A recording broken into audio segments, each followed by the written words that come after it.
मैनपुरी का उपचुनाव है, कैंपेनिंग का आखिरी दिन है। समाजवादी पार्टी ने डिंपल यादव को कैंडिडेट बनाया है। डिंपल यादव खुद एक महिला हैं, तो महिलाओं की पूरी कमान आप देखेंगे। यहाँ पर तमाम महिलाएं होंगी जो लगातार मैनपुरी में प्रचार कर रही हैं समाजवादी पार्टी का। गली गली गांव-गांव ये महिलाएं जा रही हैं। ये खुद भी वोटर हैं और भी लोगों को यहाँ पर बनाने का प्रयास कर रही हैं कि ये कर्मभूमि नेताजी मुलायम सिंह यादव की रही है। आइए जानते हैं, समझते हैं कि इन लोगों ने आखिर क्या निकाला है इतने दिन कैंपेनिंग करके। जूही सिंह जी मौजूद है हमारे साथ। जूही जी, काफ़ी आपकी मैं तस्वीरें ट्विटर पर देख रहा हूँ कि आप जगह जगह जा रही हैं, गले मिल रही हैं। महिलाओं के मन में क्या है? महिलाओं के मन में नेताजी, डिंपल यादव जी, अखिलेश यादव जी, समाजवादी पार्टी है। समाजवादी पार्टी के समय में किए हुए काम है और वर्तमान सरकार के जीरो काम। जनता दुखी है, महंगाई से दुखी है, झूठे वादों से दुखी है, अपने जनप्रतिनिधियों की संवेदनहीनता से दुखी है। और मैनपुरी नेताजी जैसा आपने कहा कि कर्मभूमि रही है, हमारी भी कर्मभूमि है और डिंपल यादव जी यहाँ से ऐतिहासिक मतों से जीतेंगी। सीएम योगी आदित्यनाथ ने कल रैली करी और उन्होंने कहा कि समाजवादी पार्टी को जब हारना होता है वो डिंपल यादव को खड़ा कर देते हैं। आप उनको सीरियसली लेते हैं? थोड़ा सा अपना काम कर ले। मुख्यमंत्री के तौर पर मंच उनके लिए सजा है, बड़ी जिम्मेदारी है, उत्तर प्रदेश की जिम्मेदारी है। बेरोजगारी है, महंगाई है, महिलाओं के प्रति बढ़ते अत्याचार हैं। सरकार के जितने अत्याचार यहाँ उत्तर प्रदेश और मैनपुरी में हो रहे हैं, जगह जगह गाड़ियों की ऐसे ही चेकिंग हो रही है। थोड़ा सा देख ले, अत्याचार और अन्याय से सरकारें नहीं बनती और टिकती तो बिल्कुल नहीं है। ये जैसे समाजवादी पार्टी का गढ़ है, आप लोग देखते आए हैं। आजमगढ़ में उम्मीद नहीं थी शायद समाजवादी पार्टी को कि वहाँ हार मिलेगी, बट यहाँ पर क्या चांस है? समाजवादी पार्टी मैनपुरी प्रचंड बहुमत से जीत कर जाएगी। और जहां तक नेताजी का सवाल है, नेताजी ने महिलाओं के प्रति संवेदनशीलता दिखाते हुए जितनी योजनाएं, विकास की योजनाएं बनाई, यहाँ की महिलाएं उसे भूल नहीं सकती हैं। और वही काम राष्ट्रीय अध्यक्ष अखिलेश यादव जी ने अपने मुख्यमंत्री काल में किया था और डिंपल यादव जी उसको बढ़ाएंगी। बड़ी आशा और विश्वास के साथ यहाँ की महिलाएं मैनपुरी की डिंपल यादव जी को एक सांसद के रूप में देख रही हैं। और जहाँ तक भारतीय जनता पार्टी का सवाल है, भारतीय जनता पार्टी चुनाव लड़ने के प्रयास कर रही है, वो भी सत्ता प्रशासन के दबाव में वो लड़ना चाह रही है। लेकिन यहाँ पे जीत समाजवादी पार्टी की होगी और वो भी प्रचंड बहुमत से। डिंपल यादव से मुलाकात हुई आपकी? जी हुई। क्या बोली आपसे? क्या बोलिए, उनके लिए वोट मांग रहे हैं, उनके लिए प्रचार कर रहे हैं, उनके लिए सब कुछ नौछावर कर रहे हैं। और हम डिंपल भाभी को उनका नाम सांसद बना के ही छोड़ेंगे। हम महिलाओं ने, सब लोगों ने कसम खा ली है और बीड़ा उठाया है कि उनको सांसद बना के ही भेजेंगे। अच्छा, मैनपुरी के मुद्दे क्या हैं? आप महिलाएं हैं, आपको लगता है कि कुछ ऐसी चीजें जो यहाँ होनी चाहिए महिलाओं के लिए? देखिए, शिक्षा के क्षेत्र में, स्वास्थ्य के क्षेत्र में आदरणीय नेताजी ने बहुत काम किया था। चाहे सड़कें हो, चाहे स्वास्थ्य हो, शिक्षा हो, बिजली हो, यहाँ तक यहाँ के नौजवानों को रोजगार दिलाने का काम आदरणीय नेताजी ने किया था। उनके कामों को आगे बढ़ाने का काम माननीय अखिलेश भैया जी ने किया। अब यहाँ की मैनपुरी की लोकसभा, मैनपुरी की जनमानस ये उम्मीद लगाई है कि अब जो काम माननीय नेताजी ने किया, उनके कामों को आगे बढ़ाने का काम माननीय डिंपल भाभी जी करेंगी। यहाँ मैनपुरी लोकसभा के जन जन ने ठाना है, चाहे युवाओं हो, चाहे महिलाओं हो, चाहे बुजुर्गों ने, इन्होंने ठाना है ऐतिहासिक वोटों से आदरणीय डिंपल यादव जी को जिताना है। और आप ये समझिए कि भाजपा की अगर आप बात करें तो भाजपा ने तो हार मान ली है।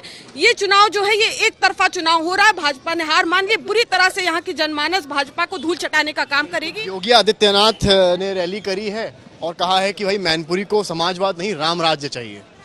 रामराज नहीं उनको मिलेगा। यहाँ से डिंपल भाभी पूर्ण बहुमत से हमारी सरकार बन रही है। हम पूर्ण बहुमत से हमने यहाँ से उनको जिता कर भेज रहे हैं और हम इतनी महिलाएं उनके साथ लगी हुई हैं कि हम लोग उनको जिता कर ही हम दिल्ली में बैठाएंगे। और आज जितनी मैनपुरी की महिलाएं, जितनी भी जनता है, सब उनको वोट दे रही हैं। और इसी घबराहट से उन्होंने, देखिए आज ना पुलिस प्रशासन द्वारा इनकी चुनाव करा रहे हैं। ये भाजपा के कार्यकर्ता और नेताओं ने चुनाव नहीं लड़ रहे हैं, लेकिन पुलिस प्रशासन इसकी चुनाव लड़ रहे हैं। हमारी समाजवादी को, डिंपल भाभी और हमारी सारी महिला शक्ति को देखते हुए इतना योगी आदित्यनाथ ने घबरा गए हैं कि हम पुलिस द्वारा उनको चुनाव जितवा रहे हैं। अजू जी, ये बताइए कि आप लोग जो है कि नेताजी का सेंटिमेंट समाजवादी पार्टी के साथ है, सिंपैथी है।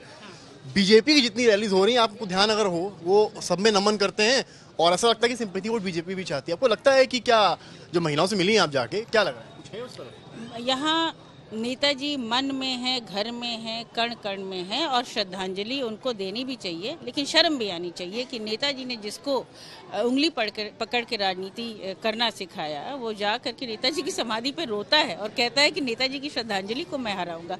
तो ये बीजेपी का मायावी चेहरा है, लेकिन यहाँ मुद्दे हैं, मुद्दे महत्वपूर्ण हैं क्योंकि मैनपुरी वर्तमान सरकार के निगलेक्ट का शिकार है। शिक्षा के क्षेत्र में जिला का अस्पताल सुना प्राइवेट हाथों में दे रहे हैं, स्वास्थ्य सेवाएं जितनी मजबूत अखिलेश यादव जी की सरकार में हुई नहीं हुई है, सड़कें सब उसी समय बनी है, बेरोजगारी एक बड़ा मुद्दा है।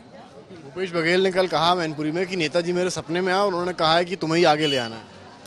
हाँ, वो तो ये बात कहेंगे कि सपने में आए हैं और उन्हीं को आगे ले आना है, जबकि कितने एहसान हैं उनके नेताजी के उन पर। और फिर नेताजी के नाम पे आप ये देखिए उस प्रत्याशी को आप क्या कहेंगे कि पहले समाधि पे जा रहा है नेताजी की और नेताजी के ही परिवार के विरोध में खड़ा है। ये शर्म आनी चाहिए कि इस तरीके का वो जो ढोंग कर रहे हैं। सिर्फ ढोंगी सरकार है भाजपा, सिर्फ झूठ की सरकार है और सबसे बड़ी हम महिलाओं की विरोधी सरकार है। आप देखिए 6 महीने से लेके 80 साल तक की महिलाओं के साथ क्या हो रहा है। सबसे ज्यादा महिला उत्पीड़न हो रहा है। नारी शक्ति के नाम पर सिर्फ ढकोसला कर रहे हैं, सिर्फ ये कागजी कार्रवाई करते हैं, कहीं भी आपको नारी सशक्तिकरण का नाम नहीं सुनने को मिलेगा। नारियों के लिए अगर काम हुआ है तो सिर्फ अखिलेश भैया की सरकार में, समाजवादी सरकार में काम हुआ है। 1090 102 है, 100 डायल, लैपटॉप, साइकिल, हर चीज की व्यवस्था, कन्या विद्याधन, छात्रवृत्ति, समाजवादी पेंशन, वृद्धा पेंशन सब दी जाती थी, लेकिन सब बदले की भावना से। माता जी कहाँ देख रही हैं? राशन वाशन मिल रहा है? बोलिए बोलिए।